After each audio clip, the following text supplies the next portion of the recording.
Hey, in this video, I'm going to share with you 5 lessons that I learned this morning by interviewing a $22 million a year roofing contractor on the OWNR OPS podcast. Lesson number 1, he said, embrace digital marketing from day one. Sam Alsop took $50,000 of his own money, invested this into a roofing business from startup, and used all of that on paid ads. He felt like he could go leverage digital marketing strategies to go get the leads and then build the crew and the team after that. Fast forward 5 years later, they are doing $22 million of revenue, and he is on track and has set a goal to hit the $100 million mark. You're probably wondering, like, what type of ads do I need to run? He said, word for word, I was willing to hustle a little bit more in the beginning, so he used Facebook ads. Now, what does he mean by that? Well, whenever you run a Facebook ad, you are doing reactive marketing. You are basically catching somebody in the middle of scrolling, whether they're on Facebook or Instagram, and you are telling them about a service that they may know they need in the back of their head, but it's not like a pressing thing. Whereas if you were running a Google ad, that person is searching for your specific search terms. Sam says, whenever you're running Facebook ads, you have to be willing to hustle a little bit more. And what this means is you just need to be able to call your leads as fast as possible. Sam says that they implement a 30-second rule. You should be calling that customer as a sales rep inside Sam's company 30 seconds or less. And he even said, it should be 10 seconds or less. We've done the same thing inside our own land clearing and excavation business. When a customer fills out a form on our website or fills out a form from a paid ad, our project manager and sales/estimator, his responsibility is to call the lead as soon as possible. And we've seen if we do that, our conversion rate drastically goes up. Why? Because the customer is not going to go look for another contractor if you beat the other contractor to the punch. Our goal is to deliver 5-star service, and it's very similar to what Sam does with Neil Roofing. They shoot for a 5-star experience from start to finish. They have over 250 reviews. Point number 2, Sam says, leverage a subcontractor model. You're able to leverage multiple different crews, and you, as the business owner, are able to focus on sales and marketing. This is exactly what Sam and his partner have done at Neil Roofing. They focus on high quality subcontractors, okay?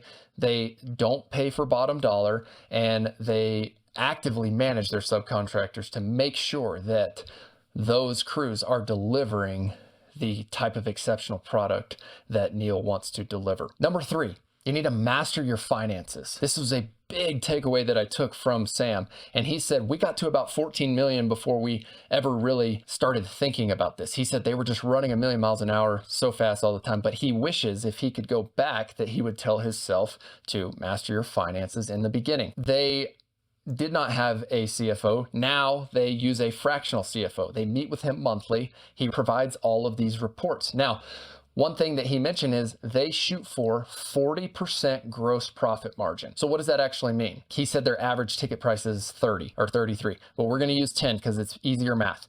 So you charge a customer $10,000 for a roof. If you're shooting for 40% gross profit margin, what does gross profit mean? It means your profit margin after you take out labor and material expense. His gross profit should be $4,000 after they pay their subcontractors in its simplest form. I asked him specifically, do you think that you can scale to 100 million, which is his goal that he stated, by sticking with that 40% gross profit margin in roofing? And he answered back yes. So he also said they're aiming for 15 to 20% net profit margin, or EBITDA. He said an exceptional business, and I agree with this, generates over 20% EBITDA margin. But he said it's a more realistic goal to shoot for 15 to 20% EBITDA. EBITDA is just a fancy word for net profit in its simplest form. He also recommended to early stage entrepreneurs, implement an accounting system early on. I know it sounds rudimentary, but just make sure you're tracking your expenses. Lesson number 4, prioritize the customer experience. Sam and I share this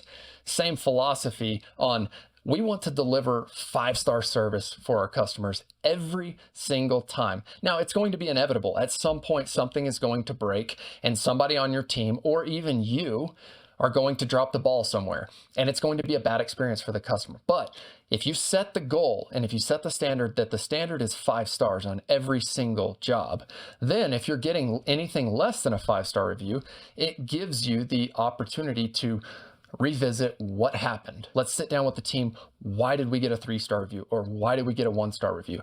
And it allows you to fix problems earlier on because you are being measured on a scale, right? Your customers are going to tell you exactly how you are performing. And if the goal isn't 5 stars, then you're never going to be able to hit 5 stars. So Sam recommends implementing a 5-star standard inside your company. He and I agree upon that. And make sure that if you get anything less than that, that you are actively addressing where the problem comes from. Lesson number 5. This was some of the best advice I've ever received this year, for sure. I asked Sam at the end of the podcast, what would you recommend to an early stage entrepreneur who is starting a business in the services or the trades? His advice: be impatient to go fix the problems. Be patient for growth. Be impatient to go address what needs to address, but be patient for the growth to come. Growth doesn't happen overnight. We live in this society, in this world where we want things now, but very few people are willing to delay gratification. And this advice that Sam gave is so applicable to building a business because the actions that you do today, that we do today, are going to dictate our future. We're not going to be able to get the $1 million today. You have to set that as a goal, and then you have to say, how are we going to get there? And I love this advice from Sam. This was a great reminder for me as we build our business, and I wanted to be able to share this with you as well. So thanks again for watching this video. I hope this helps you if you are in your early stage of building the business. My name's Austin Gray. I'm the host of the OWNR OPS Podcast. We also own Bear Claw Land Services out here in Colorado. But on the podcast, our goal is to distill tactics and strategies that can help early stage service and trade business owners grow. We've had almost 50 interviews at this point.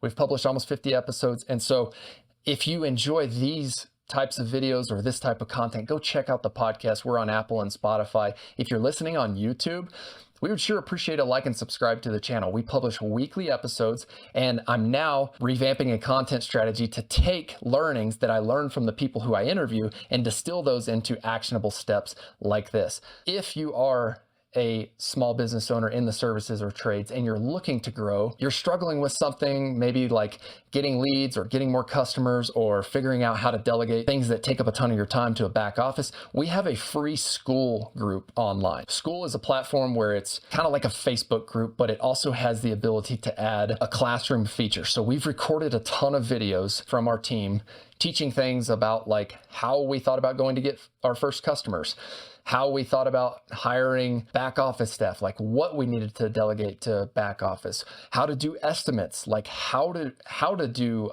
specific estimates in regards to road grading or land clearing, how to implement a back office software to help manage the back end of our business. We use Jobber and it helps us manage everything. It's our CRM system. It's how we do estimates. It's how we do invoicing. Go check out ownerops.com. You can join the School group from there. You can also join our weekly newsletter, and you can get a link to the podcast on Apple or Spotify.